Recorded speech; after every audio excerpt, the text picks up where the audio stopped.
A 2025 NASCAR Cup Series skin pack just dropped for Automobilista 2's NASCAR content. We are checking it out here today. Alongside, on top of that, we also have a Texas Motor Speedway mod, which is a port from Project Cars 2, as we combine the two together to see what we get here at Texas with the Cup Series car. And well, as you guys know, everybody is in a Chevrolet. They only added the Cup Series Chevrolet Camaro, meaning Ford drivers and Toyota drivers are also in Camaros, but all of these paint schemes have been adapted to fit a Camaro, even if they were from a Ford car or a Toyota.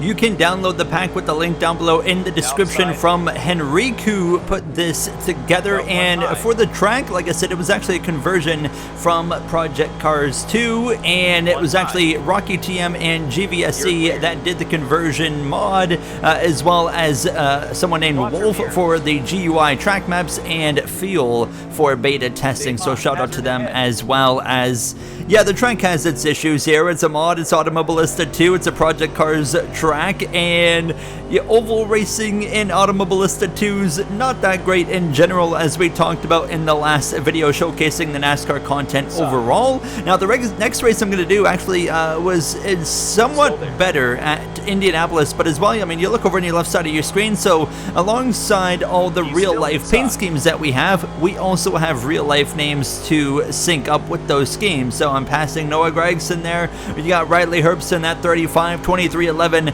Camaro here in front of us now, and it's kind of funny seeing all of these like Toyotas and Fords that are supposed to be on a Toyota and a Ford, but instead they're on a Chevrolet Camaro, and it even says though Toyota on the back bumper of Riley Herbst's Camaro there in front of us. But yeah, the racing overall, again, my first attempt here, yeah, it wasn't great. The AI I was actually running this on really, oh my goodness, yeah, welcome to Automobilista 2 sometimes on ovals. But yeah, it's not great. It was, I was running on 120 difficulty, the hardest it can possibly get. I would restart after that, and I would actually make the lighting a little bit better here. So we would do a 15 lap race, and I wanted to be a little bit closer to the front of the pack at this point now.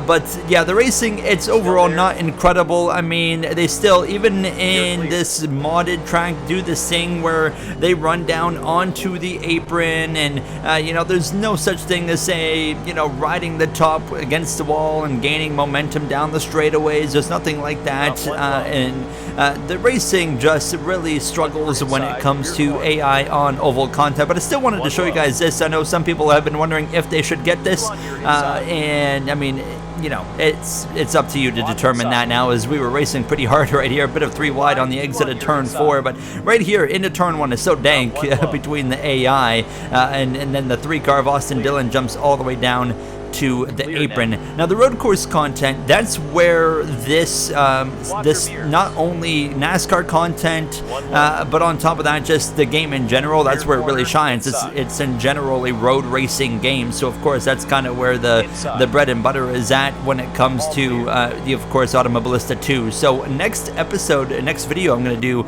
on this game, as you see Michael McDowell go up on 2 wheels and die right there. But yeah, next video I'm actually going to be doing a really exciting changing weather Brazil at Interlagos race. In that one, it's actually really exciting and really fun. The racing is significantly better, so I'm excited for you guys to see that. But of course, wanted to really get you once again to see more of this oval content, and even with a mod, it's not good. It just basically lacks everything you would hope from NASCAR oval racing. So personally, when it comes to the oval racing, I'm sure that the developers are going to continue to work on this. They have a great track record of continuing to work on their AI, so I'm hopeful they continue that. That was not an issue with the game or the mod. That was me just hitting the outside wall. But I'm hopeful they continue to work on this now, because yeah, the oval racing, it's just, yeah, if you're interested in NASCAR content and oval racing specifically, this is not going to be the experience that you're looking for. But it was still fun. Like, driving the cars is a lot of fun. That's where this game kind of shines right now, the oval content, until you're plowing into an outside wall like myself. But I was having a lot of fun just actually wheeling these cars around this track, even with the frustrating AI experience here. But it was definitely like, I knew immediately, I'm like, yeah, I'm never going to do this combination again, of course. But as we continue here now to lap 9 of 15, we're trying to run down Chris Busch. We're actually still in the top 15 somehow, but I am grinding my right front tire, which is also why I've been getting really tight out of these corners and hitting the outside wall as I go way up the track here in turns 1 and 2, trying to see maybe if there's going to be some momentum. The answer is no, there's no momentum to come off the top there. So we would just continue to kind of flatline against Ryan Preece, who was to my left side now down into turn number 3 in that RFK 60 Chevrolet. Here comes Cody Ware to pass me. I'm going to hit the wall again, ain't I? It's definitely going to be, yep, into the wall. That wall comes at you so quick on the exit of turn 4 right there now, as at this point now I'm just trying to bring it home, and of course they all come together in front of us and I had nowhere to go, and that's it for us. Let's move on to an official track that's in the game, and that's Indianapolis, and we're going to race as Denny Hamlin in the progressive number 11 Chevrolet, and we'll have our Indy 500 style 3-wide start, 15 laps here from Indianapolis, and as well on top of that we do have, I turned on a scheduled safety car, so we're going to get a full course yellow at some point. And one of the cool things I really like about this game is you can put on a scheduled full course yellow, but you can make it happen at a random point in the race. You can also determine at a certain distance of when you want it to happen, but I like doing it random, so you have no clue when this yellow flag is coming out. So now that we're actually racing in an actual track from the game, not a mod, I mean, the racing is a little bit better, but you can see they still have this kind of dankness to them there into turn number 3. I mean, they just kind of fly into there, and that's kind of where I was really struggling, is I wasn't able to carry the same amount of speed into turn 1, into turn 3 as well, as the AI, as the 2 of Austin Cindric actually catches the outside wall on the exit of turn 4. We're going to get a nice run. He's going to kind of cover the middle of the track. I'll jump up to the outside, but if I was to carry the same speed like right here, you can see what happens. I kind of slide. The front tires just kind of slide across the surface, so it completely kills my speed. But we do get some decent momentum on the exit, and then I'm actually able to carry some pretty decent speed here through the middle of turn 2. But again, you see in turn 3 just trying to fly in there like the AI, and I just cannot replicate that. So I immediately was like, okay, obviously that's not going to work. I'm just going to have to run the track the way this car is going to allow me to run this track, and that is just kind of, you know, simple, and just really back it down into turn 1 as I was actually using up the 2 of Cindric on the exit of turn 2, really leaning on the Discount Tire Chevrolet as we'll continue on into P15. Here comes McDowell, and Hocevar now as well behind us. Who am I going to block? I'm going to block the 77 of Hocevar because I have no problem blocking him, as he actually gets hit from behind and nearly turned by the 2, it looked like, as we would now start to kind of figure things out here on lap 4, until I got a little bit too low on the turn 1 entry. We save it, no caution, and we only lose 1 position, so you know what, not too bad. But I had certainly figured things out beforehand, which was just backing up the entrance of 1 and 3 quite significantly, to where I could just roll into the corner, and then I can just hammer the throttle and go, and then get a decent exit here, and then obviously that can carry more speed down into the next corner of turn 2 or turn 4. So we're actually going to run back down the 77 of Hocevar, and we're going to look to the outside of him down this back straightaway, and well, we're going to pass Carson Hocevar there for the 15th or 16th position, that is. But again, here you go. The AI can just do so much more on the entrance there into the turn 3. So he's going to suffer, though, on the exit. So to be fair, you know, where they get you on the entrance, they do suffer, at least on the exit of turn 3 and turn 1. So then you have a fighting chance as we get right into the back of the 77, as we're going to push him down the front straightaway. And as we come through now to lap 6, we're actually going to finally pass him on the exit of turn 2, and we'll continue on. Thank you very much. And we try to run down AJ Allmendinger as well as Austin Dillon, Michael McDowell as well.